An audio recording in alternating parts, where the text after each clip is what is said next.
59 آیت نمبر ہے 55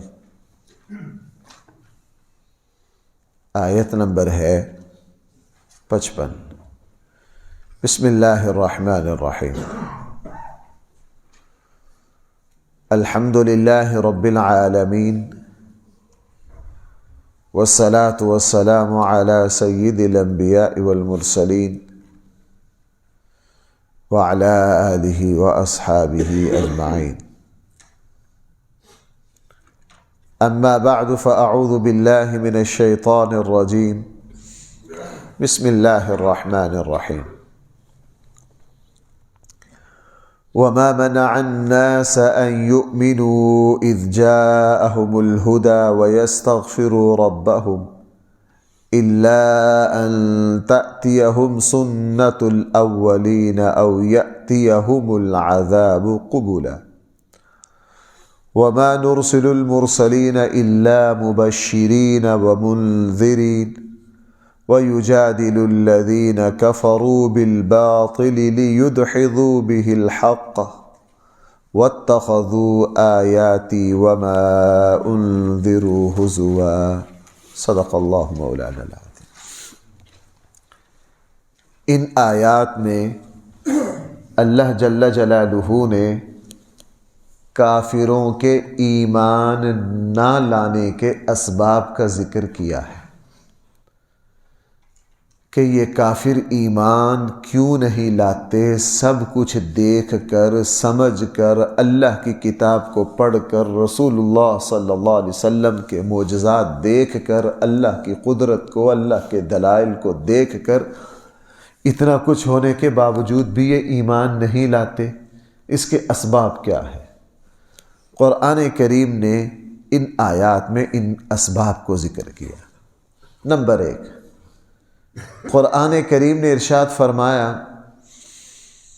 کہ یہ ایسی غفلت میں پڑے ہوئے ہیں، یہ سمجھ رہے ہیں کہ اس وقت تک ہم ایمان نہیں لائیں گے جب تک قرآن کا بیان کیا ہوا عذاب ہمارے سر پر نہیں آ جاتا۔ سنت الاولین او یأتیہم العذاب قبلا، اس آیت میں فرمایا پہلے لوگوں کے ساتھ، قوم سمود، عاد، ان قوموں کے ساتھ اللہ تعالیٰ نے جو برتاؤ کیا، جب تک وہ برتاؤ ہمارے ساتھ نہ ہو، او یأتیہم العذاب قبلا، یہ عذاب ہمارے سامنے نہ آ جائے، اس وقت تک یہ ایمان نہیں لائیں گے، اللہ کے سامنے نہیں جھکیں گے۔ قرآن کریم نے دوسری جگہ ارشاد فرمایا جب یہ صورتحال آ جائے گی اس وقت تو اللہ تعالیٰ سنبھلنے کا موقع نہیں دیتے، اللہ تعالیٰ اس وقت کی توبہ کو قبول نہیں فرماتے۔ آخری وقت میں تو فرعون نے بھی توبہ کر لی، اور فرعون آخری وقت میں جب ماننے پر آیا اتنا مانا، کم سے کم یہی کہہ دیتا کہ میں زمین و آسمان کے رب پر ایمان لاتا ہوں، نہیں، پھر عاجزی اتنی آ گئی، کہا کہ بنی اسرائیل جس کو رب مانتے ہیں میں اسی کو رب مانتا ہوں، یہاں تک آیا۔ لیکن بھائی اللہ تعالیٰ نے اس وقت کے ایمان کو قبول نہیں کیا۔ کافر تو مر آ گئے، اس میں سبق ہے میرے اور آپ کے لیے۔ ہم اپنی اصلاح، اپنی زندگی کی کوتاہیوں پر نظر ثانی اس وقت کرنے کے لیے تیار ہوتے ہیں جب ہمیں لگتا ہو کہ اب میرا معاملہ جو ہے وہ تمام ہو رہا ہے۔ اسی لیے اللہ تعالیٰ کو نوجوان اور جوان آدمی کی توبہ اور عبادت بہت پسند ہے۔ کیوں؟ جوانی میں اس کے سامنے ابھی مستقبل کے بڑے خاکے، اس کو ابھی دنیا کی زیب و زینت اپنی طرف متوجہ کیے ہوئے ہیں، پھر وہ سب کچھ کو چھوڑ کر جب اللہ کی طرف رجوع کرتا ہے تو اللہ اس پر بہت راضی ہوتے۔ اس لیے آدمی اصلاح اور تربیت کے لیے کسی حادثے کے انتظار میں نہ بیٹھے، آدمی تربیت کے لیے اپنی کسی گناہ کو چھوڑنے کے لیے کسی گڑھے میں گرنے کے انتظار میں نہ بیٹھے، اس کے لیے یہی کافی ہو جانا چاہیے کہ یہ میرے اللہ کی نافرمانی، میرے اللہ کی بھائی کیا ہے نافرمانی، مجھے اس سے رک جانا چاہیے۔ یہی نہیں، ڈاکٹروں نے کہہ دیا جی اب آپ کے گردے کام کرنا چھوڑ رہے ہیں، آج خیال آیا کہ ہو جو بینک میں میرا سودی اکاؤنٹ ہے اس کو بند کر دینا چاہیے کہ اب گردے جواب دے رہے ہیں۔ یہ کوئی کمال نہیں، یہ کوئی کمال نہیں۔ کمال یہ ہے جس دن پتہ چلا کہ نہیں سود حرام ہے، اللہ اس کے رسول سے اعلان جنگ ہے، کہا بھائی نہیں یہ آگے ہم نہیں چلائیں گے، چونکہ ہم پنجابی کہنا اسی انے جوگے نہیں ہے کہ ہم اپنے اللہ اور اپنے اللہ کے رسول سے جنگ کر سکیں۔ دوسری بات قرآن کریم نے یہاں یہ ارشاد فرمائی، ہم نے نبیوں کو اس لیے بھیجا ہے تاکہ وہ مثبت مزاج والے لوگوں کو، بات کو مان لینے والے لوگوں کو اللہ تعالیٰ کی خوشخبریاں پہنچا دیں۔ آپ جو نماز پڑھ رہے ہو اللہ یہ دیں گے، آپ جو حلال و حرام کی فکر میں رہتے ہو اللہ اس کے بدلے میں یہ دیں گے، آپ جو سردی کی راتوں میں اٹھ کر سردی کے اندر کھڑے ہو کر اللہ کے سامنے نماز تہجد پڑھ رہے ہو اللہ یہ دیں گے، آپ جو اپنی بازار کی اپنے کاروبار کی کرسی پر بیٹھ کر منٹوں میں حرام کما سکتے ہو لیکن نہیں کما رہے ہو اس پر اللہ تعالیٰ یہ دیں گے۔ اور دوسرے وہ لوگ ہیں جو سخت مزاج ہوتے ہیں، ہم نے اپنے نبیوں کی ڈیوٹی جو لگائی ہے وہ ان تک انذار، اللہ تعالیٰ کے پکڑ سے، جہنم سے ان کو ڈرائیں۔ ہم نے نبیوں کے ذمے یہ لگایا ہے، نبیوں کے ذمے یہ نہیں ہے کہ وہ تمہارا حساب و کتاب لیں۔ ہاں اگرچہ لوگوں کا رویہ یہ ہے، قرآن نے یہاں فرمائی یجادل الذین کفروا بالباطل لیدحضوا بہ الحق، یہ لوگ غلط سے غلط طریقے سے آتے ہیں، ان کا مقصد کٹ حجتی ہوتا ہے، یہ اللہ اور اس کے رسول کی باتوں پر طرح طرح کے اعتراضات کرتے ہیں، اور مقصد یہی ہے۔ کچھ ہفتے پہلے ایک ملحد کا اور ہندوستان کے ایک بڑے نوجوان قابل عالم ہیں، ان کا اللہ تعالیٰ کے وجود پر 2.5 گھنٹے کا ایک مناظرہ ہوا ہے، گفتگو ہوئی ہے بڑی سنجیدہ۔ میں 2 دن سے اس کو تفصیل سے سن رہا ہوں۔ اصل میں موضوعات ہی ہمارے مناظروں کے یہ تھے، یہ تو جب مسلمان گرے نا، زوال پذیر ہوئے، پھر ان کے مناظرے اس پر آگے کہ رفع الیدین کرنا ہے کہ نہیں کرنا، آمین اونچی کہنی ہے یا آہستہ کہنی ہے۔ مسلمانوں کا اصل میدان یہ تھا کہ اللہ تعالیٰ ایک ہیں یا کئی، مناظرہ اس پر تھا۔ مناظرہ اس پر تھا کہ اس کائنات کو چلانے والا کون ہے۔ مناظرہ اس پر مسلمانوں کے ہوتے تھے کہ رسول اللہ صلی اللہ علیہ وسلم اللہ کے رسول ہیں یا نہیں ہیں، حضرت عیسیٰ کے پاس قیادت ہے یا حضرت موسیٰ کے پاس قیادت ہے یا نبی کریم۔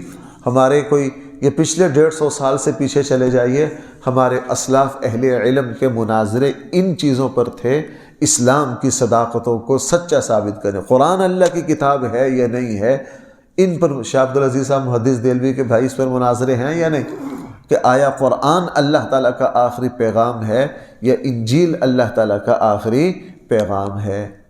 تو اس طرح کے بہت سارے معاملات ہیں۔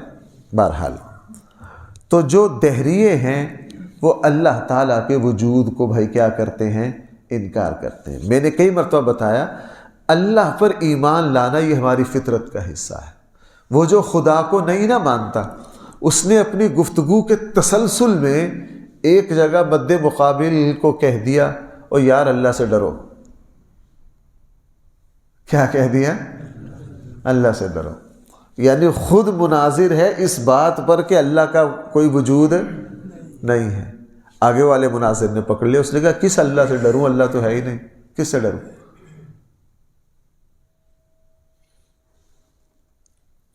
اب وہ پھنس گیا، اس نے کہا جی اللہ تو ہے ہی نہیں، کس اللہ سے ڈروں؟ تم نے خود مجھے کہا اللہ سے ڈر، کس سے ڈروں؟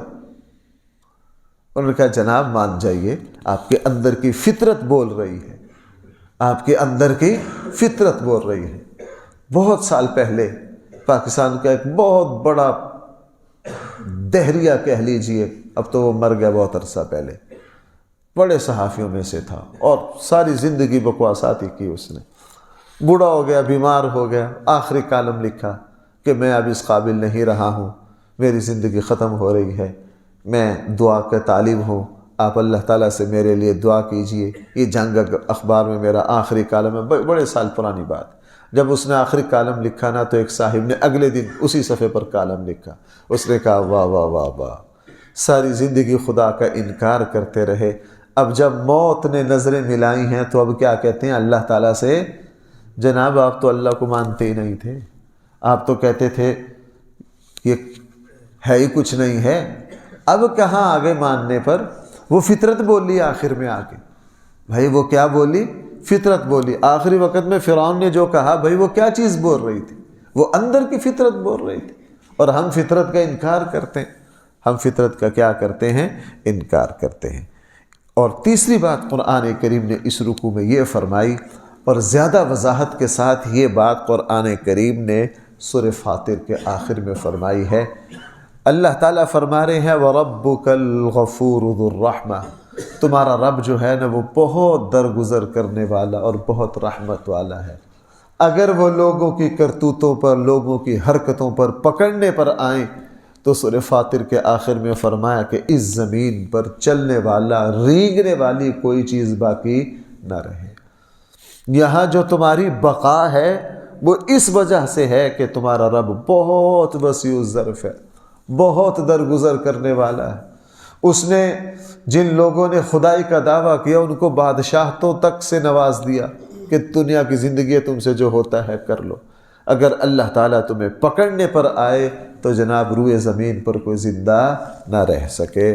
قرآن کریم نے پہلی بات ارشاد فرمائی، ذرا الفاظ دیکھیے، وَمَا مَنَعَ النَّاسَ، لوگوں کو نہیں روکا، ان یؤمنوا، ایمان لانے سے لوگوں کو نہیں روکا، اذ جاءہم الہدی، جبکہ لوگوں کے پاس اللہ تعالیٰ کی طرف سے ہدایت آ گئی، وَيَسْتَغْفِرُوا رَبَّهُمْ، اور اپنے رب سے استغفار کرنے سے نہیں روکا، إِلَّا أَن تَأْتِيَهُمْ، مگر یہ کہ آ جائے ان کے پاس پہلے لوگوں کے ساتھ جو کچھ ہوا ہے وہ، او یأتیہم العذاب قبلا، یہ سامنے سے ان کو اللہ کا عذاب جکڑ لے آ کر۔ اس بات نے روکا، یہ منتظر ہیں اللہ کا عذاب آئے گا تو ہم پھر سیدھی راہ پر آئیں گے، اس وقت ان کو سیدھی راہ پر آنا فائدہ۔ باقی نبیوں سے مطالبہ کرنا کہ آپ ہی عذاب لے آؤ، نہ، وما نرسل المرسلین، ہم نے نہیں بھیجا کسی بھی رسول کو الا مبشرین، مگر خوشخبری دینے والا بنا کر، ومنذرین، اور اللہ کی پکڑ سے ڈرانے والا بنا کر۔ لیکن آگے سے کافروں کا رویہ کیا تھا؟ وہ یہ تھا وَيُجَادِلُ الَّذِينَ كَفَرُوا بِالْبَاطِلِ، اور جھگڑا کرتے ہیں کافر غلط طریقے سے، الٹے سیدھے طریقے سے جھگڑا کرتے ہیں۔ کیوں؟ لِيُدْحِضُوا بِهِ الْحَقَّ، تاکہ یہ غلط طریقے سے حق کو دبا لے۔ بھائی کس کو دبا لے؟ حق کو دبا لے۔ وَاتَّخَذُوا آیَاتِي وَمَا أُنذِرُوا، اور یہ بنا لے میری آیات کو، وَمَا أُنذِرُوا، ان نصیحتوں کو جن کے ذریعے ان کو ڈرایا جا رہا ہے، کیا بنا لے؟ ہزوا، یہ ان کو مذاق بنا لے، یہ ان کو کیا کر لے؟ مذاق بنا لے، ان کا مذاق اڑائیں۔ وَمَنْ أَظْلَمُ، اس سے بڑا ظالم اور زیادتی کرنے والا کون ہوگا؟ مِمَّنْ ذُكِّرَ بِآيَاتِ رَبِّهِ، جس کو اس کی رب کی آیات کے ذریعے کیا کی جائے؟ نصیحت کی جائے۔ فَأَعْرَضَ عَنْهَا، وہ اس سے منہ پھیر لے۔ جس کو اللہ کی کتاب پڑھ کر سنائی جائے، جس کو یہ کہا جائے اللہ کے نبی کا یہ ارشاد ہے۔ بھائی صحیح حدیث میں ہے، غالباً صحیح مسلم، ہاں صحیح مسلم میں جہاں حضرت عیسیٰ علیہ السلام کے فضائل کا باب ہے وہاں یہ حدیث ہے۔ حضرت عیسیٰ علیہ السلام کی آنکھوں کے سامنے ایک شخص نے چوری کی۔ بھائی سننا میری بات، حضرت عیسیٰ علیہ السلام کے بالکل آنکھوں کے سامنے کسی نے کیا کی؟ حضرت عیسیٰ علیہ السلام نے اس سے فرمایا بندہ خدا تو نے یہ کیا کیا ہے؟ اس نے کہا اللہ کی قسم میں نے چوری نہیں کی۔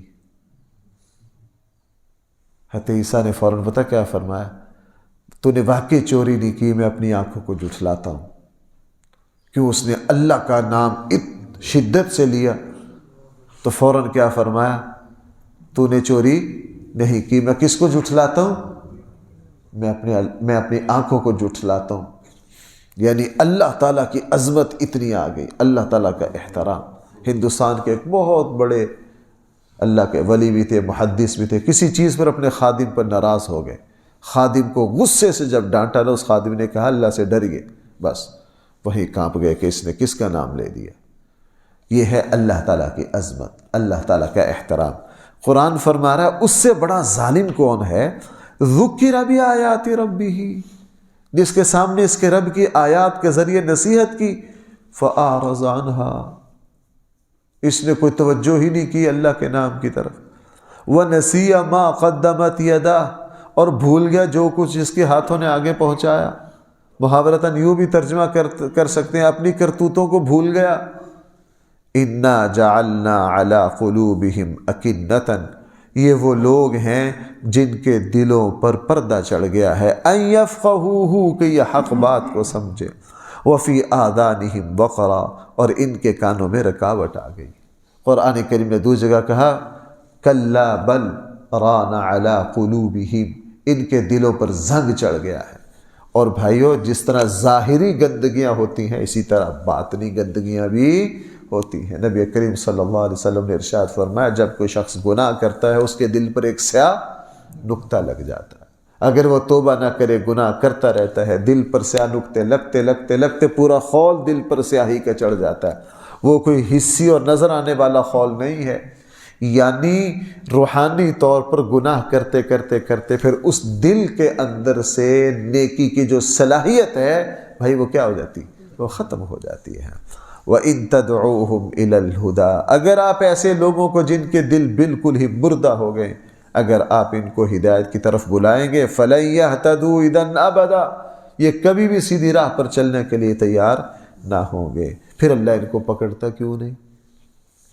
اللہ اپنی زمین کو ایسے لوگوں سے صاف کیوں نہیں کرتا؟ وجہ یہ ہے وَرَبُّكَ الْغَفُورُ ذُو الرَّحْمَةِ، تیرا رب بہت ڈھیل دینے والا ہے، بہت معاف کرنے والا ہے، بہت نظر انداز کرنے والا ہے، وہ بڑی رحمت اور بڑے ظرف والا ہے. دیکھنا بھائی ذرا آگے، لَوْ يُؤَاخِذُهُمْ بِمَا كَسَبُوا، اگر لوگوں کی کرتوتوں کی وجہ سے وہ پکڑ لے، لَعَجَّلَ لَهُمُ الْعَذَابُ، تو فی الفور کیا آ جائے؟ عذاب آ جائے. اللہ پکڑتا نہیں، اللہ مہلت دیتے ہیں. لیکن اللہ کی مہلت کا یہ مطلب بھی نہ لینا کہ ہمیں کوئی پوچھنے والا ہی نہیں. بھائی اللہ کی مہلت کا یہ مطلب بھی کوئی نہ لے کہ ہمیں کوئی پوچھے گا ہی نہیں. بل لہم موعد، ایک پکڑ کا وقت طے ہے، وہ ہم نے لکھ رکھا ہے کہ اس کی پکڑ کا فلاں موقع تک اس کو مہلت ہے، اس کے بعد پکڑ لیا جائے گا. جب وہ مہلت آ گئی، لَن يَجِدُوا مِن دُونِهِ مَوْئِلًا، تو اللہ تعالیٰ سے بھاگنے کی کوئی جگہ نہیں پائیں گے. اللہ تعالیٰ سے بھاگنے کی کوئی جگہ. وہ فرعون جو یہ کہتا تھا یہ زمین، یہ آسمان، یہ پہاڑ، یہ سارا میرا ہے، سورہ یونس میں ہے، ان سمندروں کا مالک میں ہوں، ان سمندروں نے پکڑ کے جب تھپیڑے مارے نا اللہ کے عذاب کے، تو اس کو کچھ سمجھنا ہے. وہ ابو جہل جو شروع میں کہہ رہا تھا اور یہ کھجورے کھانے والے اینا پینڈوا نال لڑی ایسی، ان دیہاتیوں سے لڑے، لیکن اللہ تعالیٰ نے میدان بدر میں اس کے غرور کو دو بچوں کے ذریعے خاک میں ملا دیا، خاک میں ملا دیا. یہ اللہ تعالیٰ کی سنت آج بھی جاری ہے. ہمارے یہاں ملک میں بڑے بڑے فرعون پیدا ہوئے، اللہ جل جلالہ نے ان کو عبرت گاہ بنا دیا، ان کو تماشا بنا دیا. وہ لوگ جو یہ کہتے تھے جناب ہمارے اشارے سے پورا ملک ہل سکتا ہے، جب ان کے جنازے ہوئے تو جنازے پڑھانے والا کوئی نہیں ملتا تھا. ایک مسجد کے خادم کو پکڑ کے لائے ترلے کر کے، یار تو ہی جنازہ پڑھا دے، تو ہی کیا کر دے، جنازہ پڑھا دے. اللہ تعالیٰ کو جو للکارتے ہیں اللہ تعالیٰ ان کو پھر نشان عبرت بنا دیتے ہیں. قرآن کہہ رہا وَتِلْكَ الْقُرَىٰ، لوگوں اگر ہماری پکڑ دیکھنی ہو پھر بہت سارے شہر کے شہر، بستیاں کی بستیاں ایسی ہیں، اہلکناہم، ہم نے ان کو تباہ و برباد کر دیا. کب کیا؟ لما ظلموا، جب انہوں نے زیادتی کی. وجعلنا لمہلکہم موعدا، ہم نے ان کی تباہی کا ایک ٹائم ٹیبل مقرر کر رکھا تھا. جب وہ اس لمٹ کو کراس کر گئے تو ہم نے پھر ان کو پکڑ لیا، ان کو صفحہ ہستی سے مٹا دیا. اللہ تعالی ہم سب کو صحیح فہم عطا فرمائے. الحمدللہ رب العالمین. والصلاة والسلام على سيد الأنبياء والمرسلين وعلى آله وأصحابه أجمعين. ربنا آتنا في الدنيا حسنة وفي الآخرة حسنة وقنا عذاب النار. صلى الله تعالى على خير خلقه سيدنا ومولانا محمد وآله وأصحابه أجمعين برحمته.